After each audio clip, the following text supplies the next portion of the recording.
Hi, everyone. Welcome to our Connecting with Alumni webinar. This is Rachel Jimenez. I'm the Director of Alumni Engagement. So I just wanted to thank you for joining us. And Christine Kelly will be joining me and actually probably teaching the majority of this webinar. I'll be pitching in a little bit. If you have any questions, go ahead and put them in the Q&A box or in the chat box, and we'll get to them either throughout the webinar or we'll wait till the end. And if you need to head out for some reason, this is being recorded, so I'll send you the recording within a couple of days. We just have to have IT convert the file. If you have any questions about alumni engagement or want to reach out to me, my email is just my name, rachel.jimenez@cgu.edu, and feel free to ask me any questions. Let me know if there's anything I can do to support or help you, and I'd be happy to do that. And the same with Christine Kelly. You get as an alum and as a student, you get career development advice and assistance for the rest of your life. So feel free to reach out to us, and we're happy to help you and support you where we can. So go ahead, Christine. Hi, if you haven't met me, I'm Christine Kelly, Director of Career Development here. This is one of a series of workshops I've been working on with Rachel, trying to connect alumni to each other and alumni to current students. We're trying to really develop and build out our alumni community and make sure that you're getting the best that you can. So what we wanted to talk about today is ways that you can network with alumni. And I know I've talked to enough people about networking to know that for most people it's kind of scary, especially I think now that people are so used to doing everything through cell phones that talking to people has kind of gone by the wayside a little bit. And so we'll talk about some of the things that can help you to be more strategic and hopefully more effective in your networking. So sometimes people ask why they have to network. And it's actually really important, not just for your first career, but for those of you who are out and about already in careers. It's really helpful for your career development to be able to learn new skills, to connect with people, or if at some point I've worked with a couple of alumni who have been outplaced after a long career. And when you're mid or higher level career and looking for a job that is going to pay equivalent to what you currently have, that takes working with a network, because a lot of those higher end jobs that are in the $100,000+ a year aren't always advertised as well. So it's really important to know people to work with those. So it's really important to figure out how to make connections and to use them effectively also. One of the challenges I think for job hunters and thinking about the networking is that you have to make your network well before you actually need to use it, especially for job related things. Also, if you're kind of playing out or trying to explore different professions, it's a great opportunity to build your network and to talk to people who are actually doing the job. So some of you, if you're thinking of a career change at some point in mid-career, I did this myself. I was faculty for a while, and I was looking at what else I could do besides being a faculty person. So I just joined a professional association and reached out to people who were doing a career that I thought would be really interesting to me. But it was, since I knew enough about what I wanted and didn't want for some places or some options, it only took me a couple of people to talk to realize that wasn't something I would enjoy doing. But then for the ones that were, I spent more time interacting with people and going to networking events and learning more from them about what I need to do to reframe myself to enter their profession.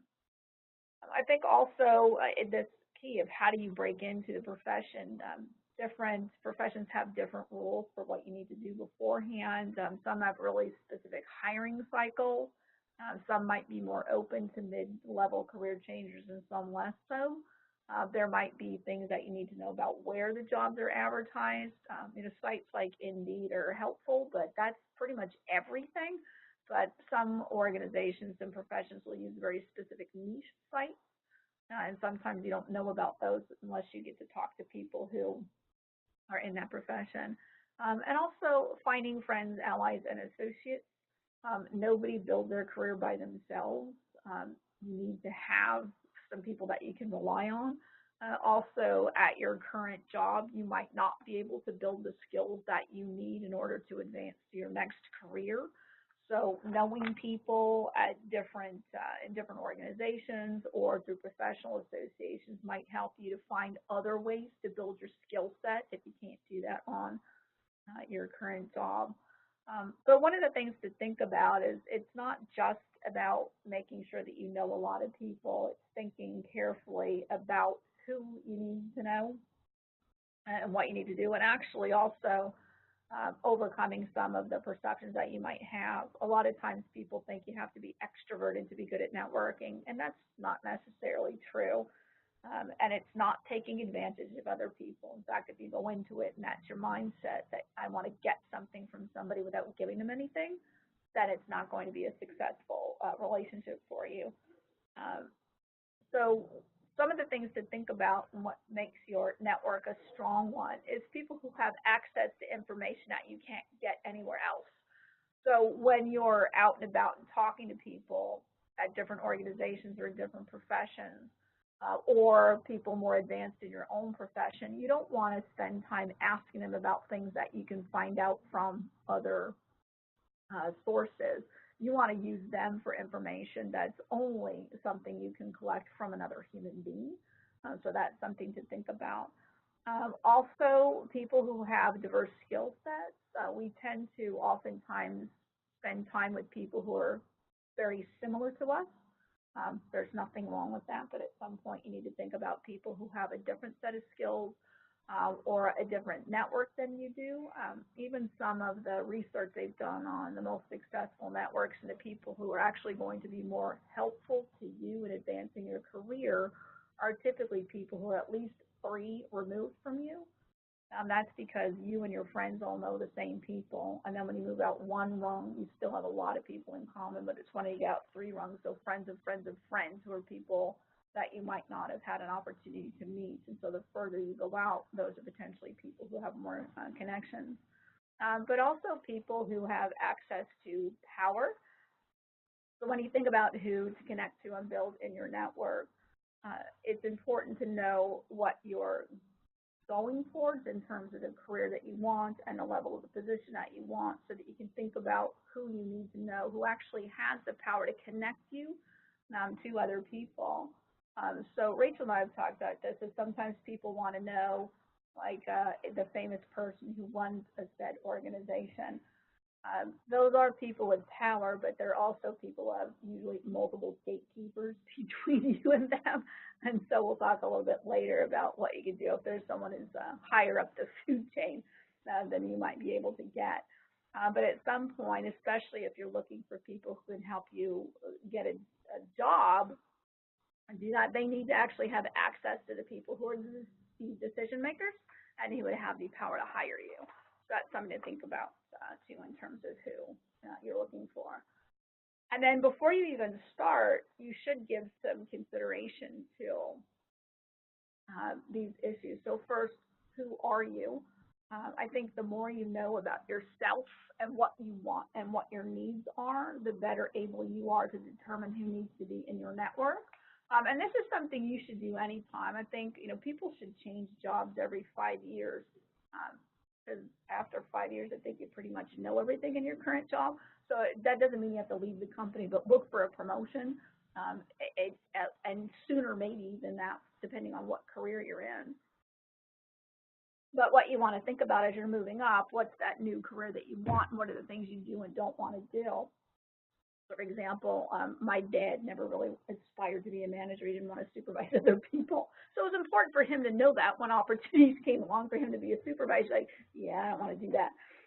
So really understanding yourself. And like I said, especially if you're in that early stages of trying to explore and entering a new career, trying to figure out whether or not it's a good fit for you. And then the who do you want to be is important. So where are you now and where do you want to go? And how many steps is it going to take you to get to wherever you ultimately want to be? It'd be really nice to walk into your ultimate dream job, but that doesn't always happen. Sometimes there's a couple of less than dream jobs between you and the one that you really want. But the better able you are to articulate what you're looking for. And I say this even if you don't know a job title. I think that's one of the challenges in trying to figure out what you want to do and where you want to go, is there are so many different ways any particular job is titled. The same exact tasks can be called a different job title depending on the organization that you're applying to. So it's important to just have some words, like if you can describe to somebody what you want your day to look like, and they're currently working, they can probably tell you what that sounds like in their organization and which positions you might want to look through. And then again, the who can help you get there.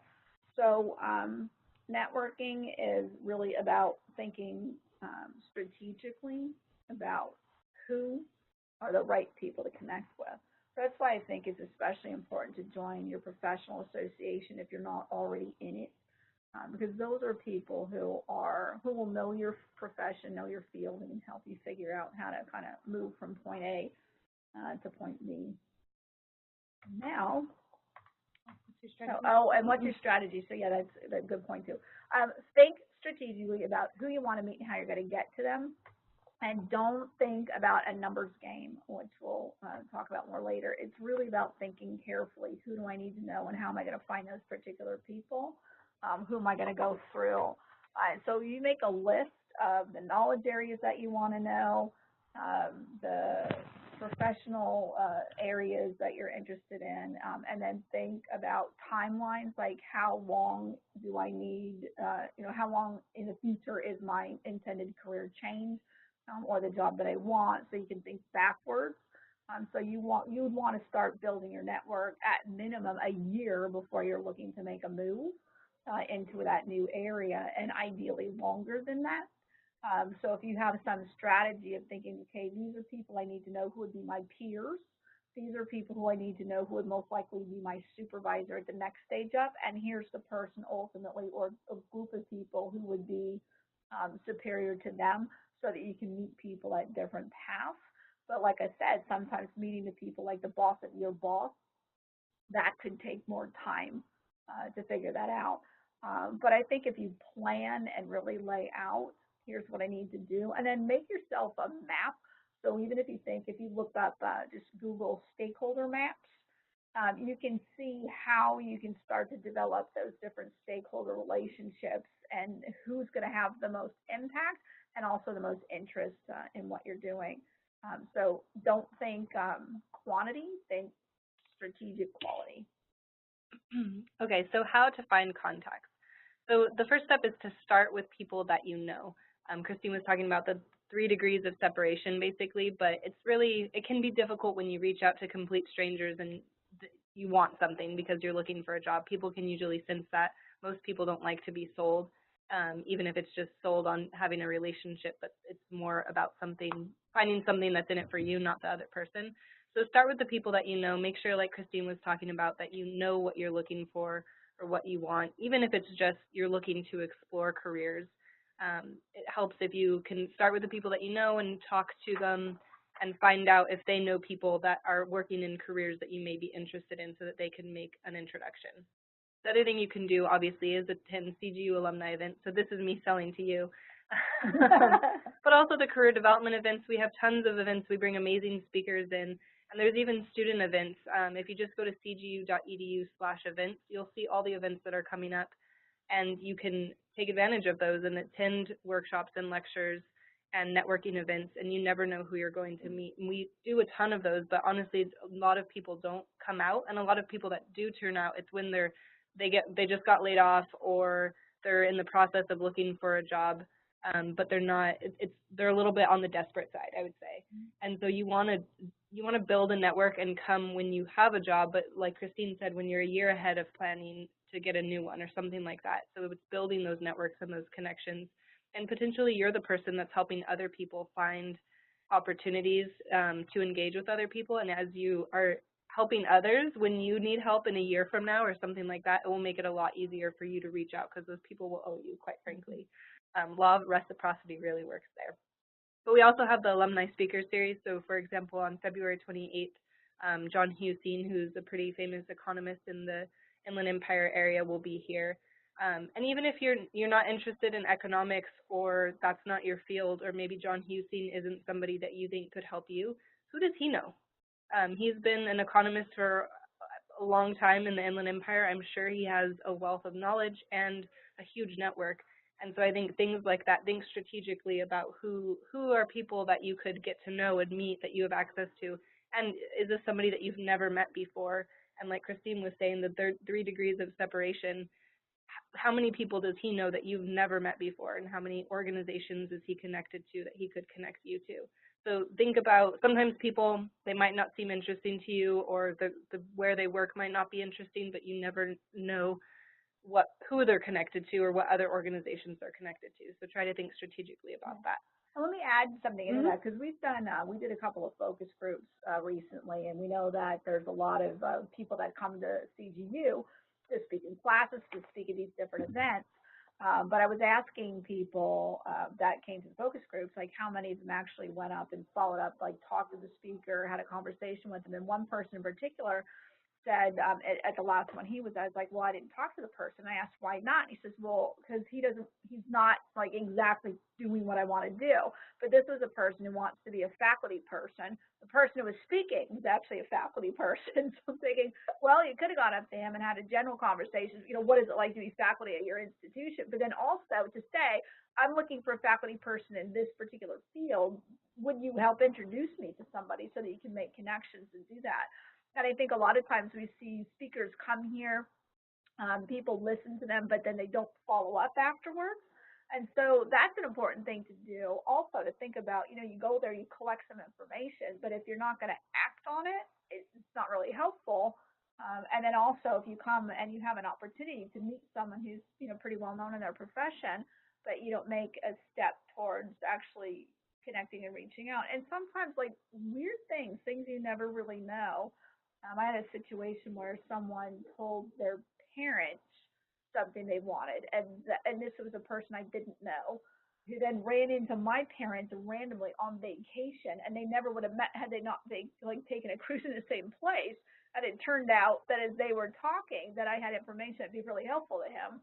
So through the parents, we ended up connecting, which we never would have had he not started by telling his parents what he was looking for. Definitely. And we'll get, I think, more to that of talking about other places that you can meet people in just a minute. But other places is people out, or we talked about people outside of your network. Or if you want to find other people, so you're kind of looking for strangers, you can always, we'll talk about LinkedIn, and you can reach out to people on LinkedIn. That's pretty cold though, and so think about places where they hang out. So for example, I remember I was listening to a podcast or something, and there was a student or an alum that wanted to find a marketing type job. And so they wanted to work specifically in like an IT, a tech kind of company, but they were going to a lot of marketing conferences. So they were going to conferences with a bunch of other people that were just like them. And so if you are trying to find a job not with people like you're trying to find a job at a tech company or something like that, then you have to do research and figure out where those people hang out.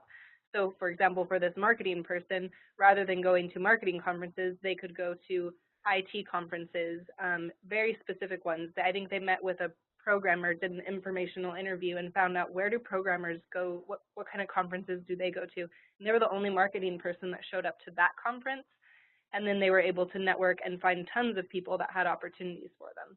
So you can take a different strategy and try to meet people that are actually very different from you, if those are the kind of opportunities that you are looking for. Also, think about what they do in their free time. I was just reading a book that Christine let me borrow over the weekend, that Luck is No Accident, and that book is filled with stories about people that just were following their passions and that had nothing to do with their careers, but in those passions they were meeting interesting people that were doing interesting things that had aligned with not necessarily their hobbies, but their actual profession and the career that they could go into, things that they studied. And then those networks, those relationships were able to develop into opportunities for them. So where can you volunteer? Where are other people volunteering? What are you doing in your free time? I think people like passionate people and are attracted to that. And so if you have a lot of energy for something and are passionate about it and good at it, they'll see your work ethic in that and assume, and hopefully it does, that it will translate into your career and what you do in your profession. So I think part of the message from the book that I was reading, that Luck is No Accident, is that you just need to get out there in the world and do things, and you'll meet new people, and that will lead to unique opportunities. So then now going to finding the best people on platforms. Let me see. So I'm going to share my screen with you. Let's see.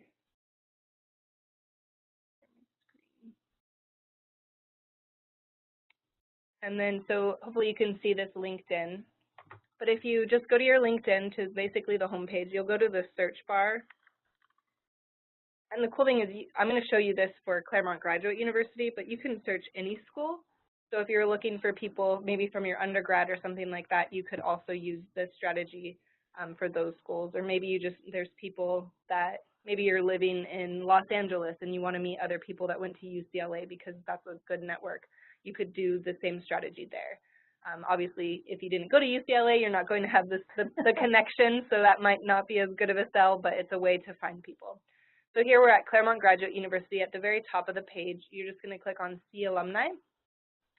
And then you can see all the alumni. This isn't every alum that exists in our database. This is just any person that has put that they graduated or are currently going to school at CGU. So we have a little over 22,000 alumni. So obviously it's not everybody, because not everybody uses LinkedIn. But basically, if you just scroll down, you'll see a bunch of different people, and you can click on their profile and it'll give you more information. But what I love at the top, if you know a specific person that went here, maybe it's your classmate or somebody that graduated a couple years ahead of you, you can just type their name here and see if they're on here and track them down. The other thing is, a lot of people want to work in specific industries or in specific geographical areas. So for example, if you wanted to work in, you were looking to network with people that are living in the greater Los Angeles area, you would just click that and it's going to narrow your search down. Now let's say you wanted to work at a specific institution. So let's say you want to be a faculty member and you're interested in working at Azusa Pacific. If you click on that, it will further narrow down your search. And then let's see what they do. So you can see if they're administrative, if they're working in education, business development, human resources. It breaks down everything. And then if you hit up here where it says next, you can see what they're scaled out. So here's teaching. So this is probably going to be the faculty members that are working at APU that are also CGU alum. So you can really narrow it down so you're not searching through 9,000 people. And now we have 30 alumni that you can potentially reach out to if that was a place that, or an area that you wanted to do informational interviews with. So now we scroll down and you can get a little bit of more information here. So here's Dr. Talisa Sullivan. I know her. She's an adjunct professor at APU. She's also a principal in Orange County. And so you could click on her profile, learn a little bit more about her. If you thought she was an interesting person to do an informational interview with, then you can reach out to her. And I'll actually go into this. So I'm friends with her, so I have the message button. Let me find somebody that I'm not connected to. Okay, let's find this person. So the great thing is if you hit connect, you can just blindly connect with somebody and it will send them an invitation, and hopefully they'll accept it because you're an alum, but that really doesn't do much. And if you don't check LinkedIn that often, then you're not going to necessarily notice that they added you back. And so it just, there's no connection going on. So I always recommend that you add a note and you can type something here. And the great thing is, I think LinkedIn limits the amount of messages that you can send, but I don't think they limit the amount of invitations you send. And so this is the sneaky way to send a ton of messages to people.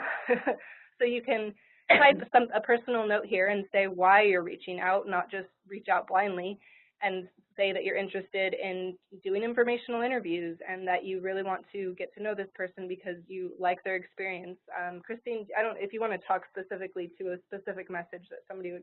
Yeah, I think actually, I mean, that's a really good point, because when I get things from people and they didn't even include it, just, it doesn't show me that they paid any attention. Unless you know them, unless right? I know them, yeah. But if they just want to reach out to me, and in fact, I've had recently a couple of people reach out to me asking to do informational interviews with me because they're interested in my profession. So they wrote a little note to me. I mean, you get 300 characters. You don't necessarily have to use all of them, but at least an explanation of why you're reaching out, why you want to be connected.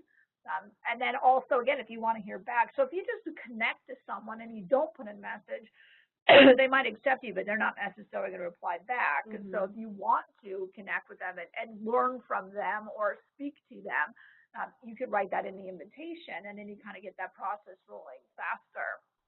And so just a few things that indicate that you've paid attention to them, you know their field, and what you're hoping to gain from them would really increase the odds that someone's going to respond. definitely. And I think people in general, what I've noticed, are willing to help. So I get occasionally for alumni engagement, I'll get salespeople that will say, "Oh, do you want to buy our product or look at our software?" And this is how they'll connect to me. And I don't read those because they're trying to sell me something. But anytime somebody wants to do an informational interview or just wants information from me, I'm more than happy, and more than happy to respond, and I always reply back. And I've polled a couple of people. And the other thing you can do is we're part of the consortium, so the 7 Cs. You can reach out to people from Claremont McKenna or Harvey Mudd. And I asked, we have one of my coworkers, he graduated from Pomona.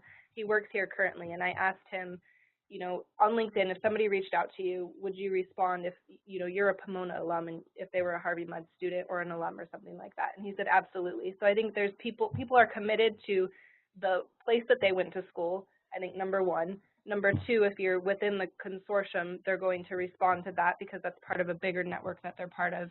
And then number three would be a student or an alum from kind of anywhere. I think in general people they probably still would respond because people like to give back and like to help other people. And usually that's how they got where they are, and people remember that. So you can still reach out to other alums from other schools, but it's probably the top priority is alums from where you went to school, and then within the consortium. And then if you're reaching out to kind of strangers, as long as you do it the right way, they may respond, but it's probably going to be, the odds won't be as good. And one more thing before you move on, are you in any groups? I'm in a few, yeah. So pull up one of your groups. Gosh, where do I even find it? I don't type that in here. Just type groups, and it should come up. No, so what's the group that you're in? I know we have let me go back. I know I'm in the Drucker group, but let me also mention one thing. If you're looking to network, I showed you the CGU page. The Drucker School, which is part of CGU, has its own page. So if you're looking specifically for Drucker alumni, make sure you type in the Drucker School. So it's Claremont Graduate University, the Peter Drucker School, and then you can do the same process, click alumni. And you'll see here there's an additional 3,400 alumni. So if you are looking to network with Drucker people, or you are a Drucker student or an alum, make sure you check that out. But there's a Drucker School group I know that I'm part of. Let's see, Drucker School Alumni Group. Okay, so when you click on the members, and then you can see you can message all of those people. So when LinkedIn's chopping you off from being able to message people, if you're in the group, you can message people. And it also allows you to message people that you are not connected to, whereas LinkedIn really puts limits on that. So that's really a good thing to do, just to join a group on LinkedIn that's associated with a profession that you want to enter. You can do a lot of cyber stalking, right, and see what people do, what titles they are, where they work, but also you can message people without having to be connected to them, and they'll know that you got them through the group, plus you'll have an explanation for that. And so that's actually a good way to reach out to people that are completely strangers. Definitely. Oops, wrong one. Sorry. Yep, that's it. Okay, so back to our. There we go. Okay, so we went over LinkedIn. The other social media, so Facebook, Reddit, Twitter, Instagram, Tapatalk, there's all these forums. You can take a look at those. But even like Christine was talking about the groups on LinkedIn. So in addition to what we just showed you, you can always go in groups, and if you're posting content on there or asking questions, you're just being active in the groups, that helps you get to be known in that group, and people are paying attention that you may be interested in meeting. So that's always good. If you're kind of a tastemaker in that field and helping a lot of people out and being involved in that community, even if it's an online community, it can benefit you.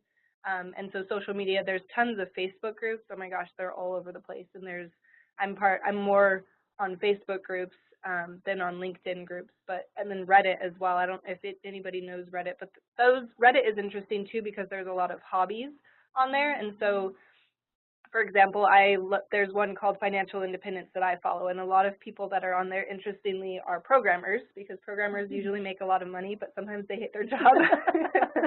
And so they want to be financially independent and retire early. And so that could be an interesting place where you're bonding with people virtually over being financially independent, retiring early, but then they could potentially help you get a job. So there's all kinds of ways that you can network, and it doesn't necessarily have to be in person. So I think, is this both of us?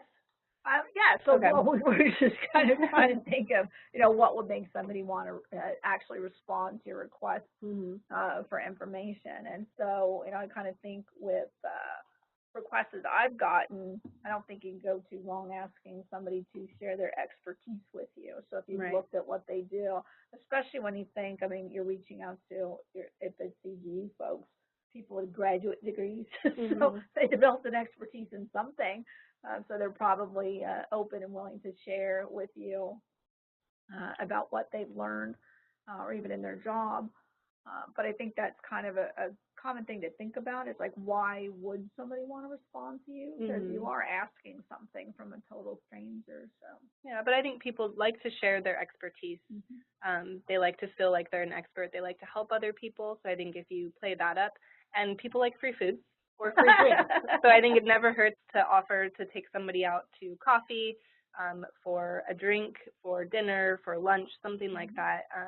It's showing in a way that you value their time as well. Make sure that you come on time, which I think we'll touch on that later, and that you honor that. But if you're not paying them for their advice by buying a meal for them, they might be like, okay, like, yeah, either I go to lunch by myself or with my coworkers and I pay, or you're going to offer me, a chance to go somewhere. And it doesn't necessarily have to be expensive. Maybe if you're taking the CEO out, you might want to offer something a little bit nicer. But generally, a $10 or $15 lunch can get you an hour or two with somebody, and you can get a lot of really valuable information. And I think, even when you think about how you're building your alumni, and it always is important to think about what you can give back. And sometimes you might be thinking that, well, I don't really have anything to offer. But if nothing else, like Rachel said, people do like to talk about their careers. They don't get a lot of opportunity to really explain to somebody. And I think people in general like to give advice too. So they're more than happy to do that. And for any of you that might still be students, being able to waive that student card gets you in a lot of doors too, because if you're a student, then they're also not assuming that you're coming to them asking for a job right away. Whereas sometimes people might be a little bit reluctant, kind of wanting to know why you're reaching out. So even when you think about what to put in your ask, that might even be something to reinforce that you're currently exploring options and you're not looking for work right now, but you're trying to think of something for the future, because I know sometimes people are reluctant thinking, but someone I don't know is going to ask me to help them get a job. So even though they might, things to think about. But let's look at how to create a good ask. So obviously having a good subject line is really important. When I'm looking to get faculty to do something for me, I usually write expertise request because you can't go wrong that way. But something that might get their attention and make them want to read the rest of the email. And also try to keep it relatively short. So I think all of us get a lot of emails. When you open an email or look on it, it looks like it's multiple paragraphs and you can't see it all without scrolling down. I think sometimes that immediately makes you want to kind of go to the next one and say, yeah, I don't want to worry about that. But also explaining, why them. So the more you know about them and what they do and what their interests are and why you think they might be able to help you would be really beneficial, I think, to include. And then also to think about your end goal. So this goes back to the strategy that we talked about. So sometimes you're reaching out to people to collect information. So for example, when you're exploring a new career or you're exploring upward mobility, or a change, sometimes in the beginning stages, you just need information from people. What does a career look like? What are the options? What do we need to do? But at some point, that goal is going to change, and you're going to need to think about, what do I want from that person beyond information? Maybe at that point, you want them to help you connect with somebody who can actually make a decision, or you want them to help you get an opportunity to get an interview in their company. Those are things, though, that before you can ask for, can you help me get an interview, that you actually need to know them and they need to feel confident and comfortable recommending you. So that's one of the things that you need to think about in terms of what ultimately you're going to ask a person to do for you. If someone comes to me and asks me to recommend them for a job at my current employer, part of what I have to think about is, what if this person blows it in the interview? Or what if this person gets the job and then turns out not to be a good fit? Some of those things could reflect back on me, and I can't really recommend someone if I don't know anything about them and I haven't spent any time with them. So it also makes it less likely that someone's going to recommend you if they don't know you. But really think about what you want from them, what connection, what help, and the more specific you can be. And again, for each person you talk to, it's talking to them, but also thinking about who they can connect you to and who they can introduce you to, but also thinking about who you can introduce them to. So what you also might want to make a list of at some point is the people that you meet, the expertise that they have, and then look at the people that you currently know and think about who you know that might be a good connection for that person. So people who study networking look at what are called super connectors, and those are people who connect their network up with other people that they're meeting and expand it globally. So when I meet people, if I know someone who has information I think could help them, or someone I just think they should know because they have similar interests and haven't come across in the same circles, I'll introduce them to each other. Who knows what'll happen with that because it's up to them. But here's someone I met who I think has a good connection for this other person that I know. So think about ways that you can connect the people that you meet with the people that you know, because that's also something that you can give back. Um, Other things to consider. We talked a little bit about before also, can you get straight to the person or do you have to go through multiple levels? So you had someone that wanted to meet someone famous, right, Rachel? Mm-hmm. And so it was kind of like, okay, everybody wants to meet that person. So maybe you need to think about how you can go through different people to ultimately get to the person that's at the top. And so, again, think strategically. If you want to work in any particular company, like we meet a lot of people that want to work at Disney. Disney's got a bunch of different areas. So first you want to narrow it down to what aspect of the Disney Corporation you want to work for. But who are the people that are more ear peers, so entry level positions for the people who might be more willing to talk to you, and then you have them introduce you up the food chain. And each time you ask for someone, well, who's your supervisor who does this particular job that's above you, and you see how you can work your way up the food chain. And then again, what do you have to offer for them? So think about that. I think the other thing to think about when you're networking with people is to keep track of the conversations that you're having. I mean, I don't know how many people actually have business cards anymore, but one of the advantages to being able to collect someone's business card is while you're talking to them, you can write notes on the back of the card. Or if you go out to, let's say you go to one of the networking events that Rachel does where there's a bunch of alumni and you meet some people, if you always have something to write on and write with, then you can jot notes about here's a person I met. You can write down their email because not everybody's going to be able to swap it with you on the phone. But you could just jot a couple of notes of things you talked about. And then when you're doing whatever it is you do on a regular basis, you might come across something that would be interesting to them, and that gives you a reason to follow up. So as you're thinking, here are events I'm going to go to, here are people I want to meet, and ways I'm going to meet them, if you also have in mind, okay, how would I follow up with a person afterwards? Even when you think of doing an informational interview with somebody, obviously you're going to follow up right afterwards and thank them for their time. But then you have to think, okay, how can I reconnect with that person 2 months out, 3 months out, 6 months out? Because if you just meet the person once, even if you had a really fantastic time with them, if you haven't kept in touch on a regular basis, then when you might need them or want them to help you get a job a year down the road or 8 months down the road, you haven't maintained that relationship. So it's still reaching out to a stranger. But especially if you're using information that they shared with you to build your skill set or to advance yourself in some way, or again, you come across an article, or maybe there's an event that you see, or again, in the future, you meet somebody who you think might be a good connection for them. So really plan out and think about ways that you would reach out. So every time you meet somebody that you want to maintain or develop a relationship with, start planning out, okay, in 2 months, I'm going to do this, 3 months, and you'll find ways if you're thinking about it. I think the reason you don't is because you just kind of think, oh, I met them once, now I don't know what to do. So think about what you're going to do after. And these are some of the things that we already talked about, but again, networking with people in the mind, I think it's not a numbers game. It's not how many people you know, but the quality of the relationships that you have with those people. So you could know, like 100 people, but if you don't know them very well, they're not going to be all that useful to you if you need something specific from them, if you want them to help you get a job. So if you think about what's going to make somebody want to help you, it's that they feel that it's a quality relationship. And again, ways that you can help them.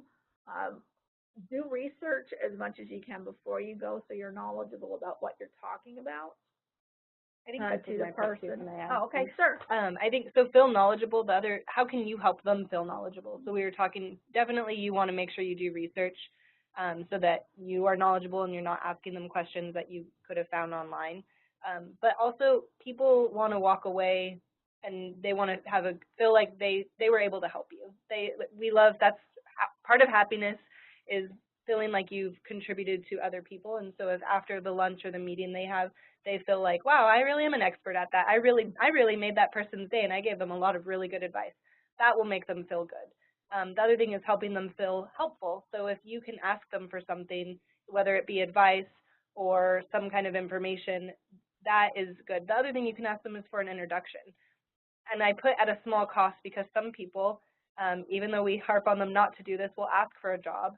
And that is not going to make them feel helpful at a small cost. That's a huge cost because they have maybe just met you, has spent an hour or 30 minutes with you, and now you're asking them to vouch for your character and put their reputation on the line with their boss or with somebody, a higher up person within their company. So you want to think of how you can help them feel helpful, but at a very small cost. So if they can send one email to somebody, I was listening to a podcast and there was an entrepreneur that in the tech world that had done a ton of amazing startups, and people would always email him and ask him to review their business plan.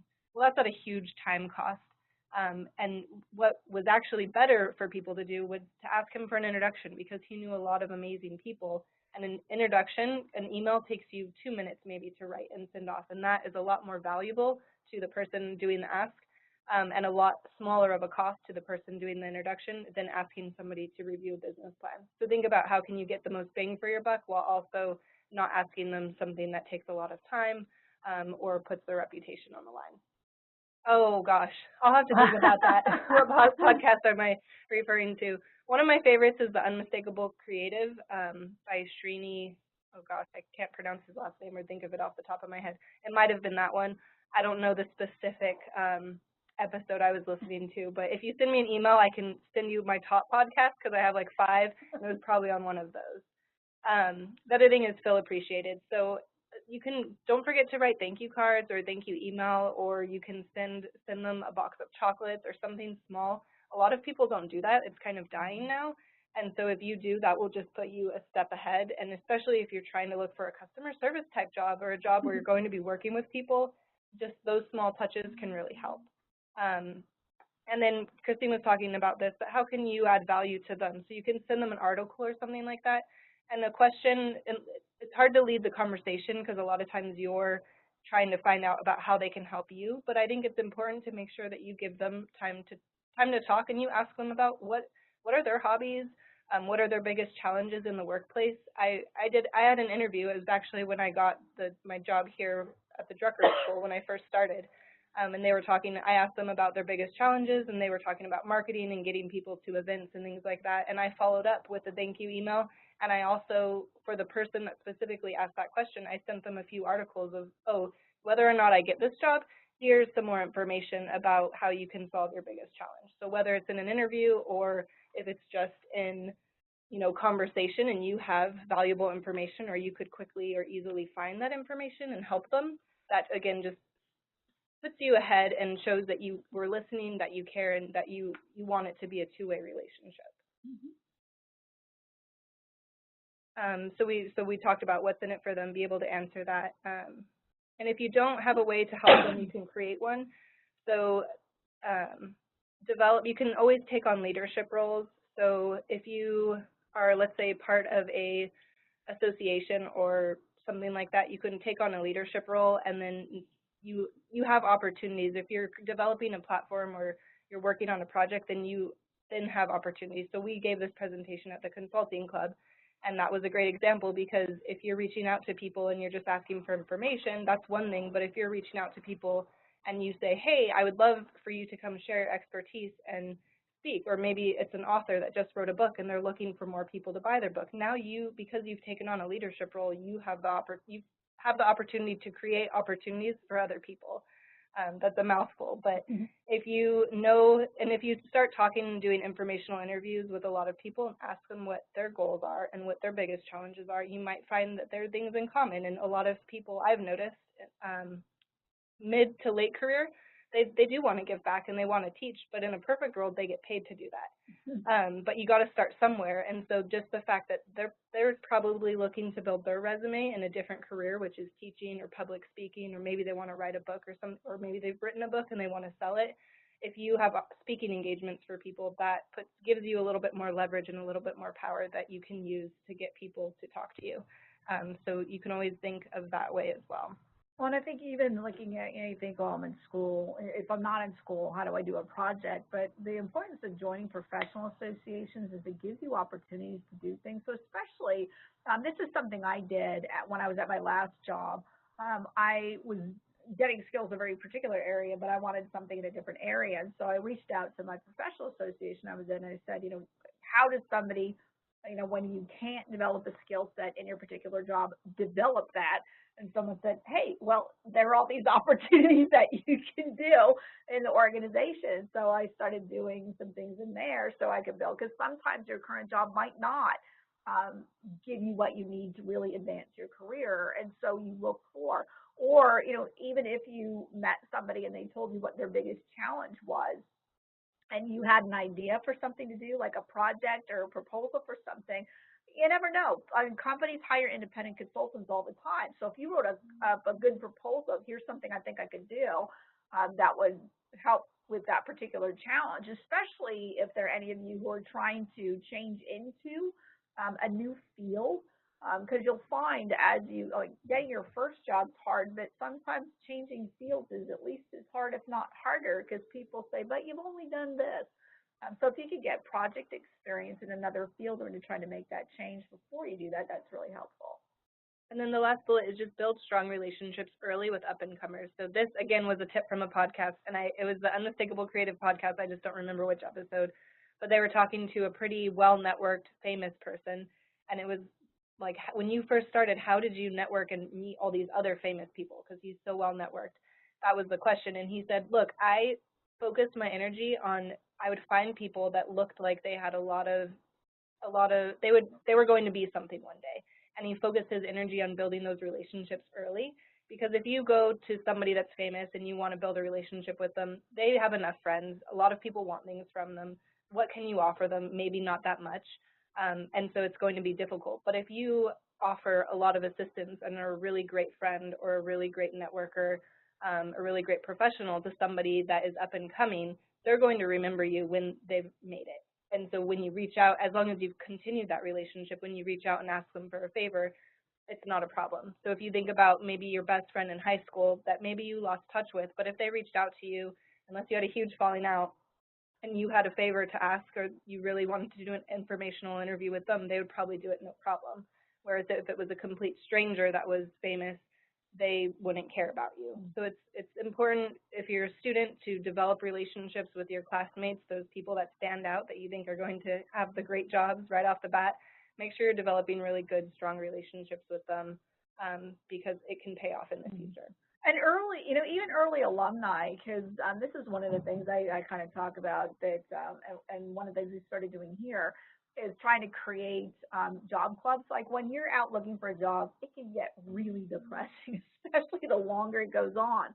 And so if you start to surround yourself maybe with other people who are also in that same predicament of trying to find a job or trying to advance their career, you can actually get more ideas by talking to people and sharing ideas. Or someone, like, as they're looking and doing their environmental scanning for opportunities, they might come across something that's not of interest to them, but is of interest to you. So even when you think about how you build your little cohort of people, and I think, early alumni are great for that, to get to know them. So go to the alumni events, and if you're currently a student, Talk to your peers and across disciplinary areas, not just in your particular field, because you'll need people who are really broad based. And so think about that too. And just some etiquette things. I know these go without saying, but just as reminders, always be on time. So if you set up a meeting with someone, don't make them wait. Be respectful of their time. So I think generally when you first ask somebody for a meeting, 30 minutes is probably the most you should ask for. They might give you more though if it's going really well. But depending on how you're meeting them, like when you're getting up on the 30-minute time, make sure to say, hey, we're close to 30 minutes and I don't want to take any more of your time. And then let them decide if it's okay to continue on. And sometimes it is, but you want to at least acknowledge that you're aware of their time. Do take notes and record in some way so that you have something to look back on later on, again, for ways to follow up with somebody. And ever things to write in a thank you note. Let me just add too for the take notes. I think trying to make them feel good, which we talked about before, and making them feel like an expert. If you're taking notes, even if it's on a subconscious level, it makes them feel like the information that they're giving is valuable. Whereas if you're not taking notes, you may have a photographic memory or you can remember everything that's heard.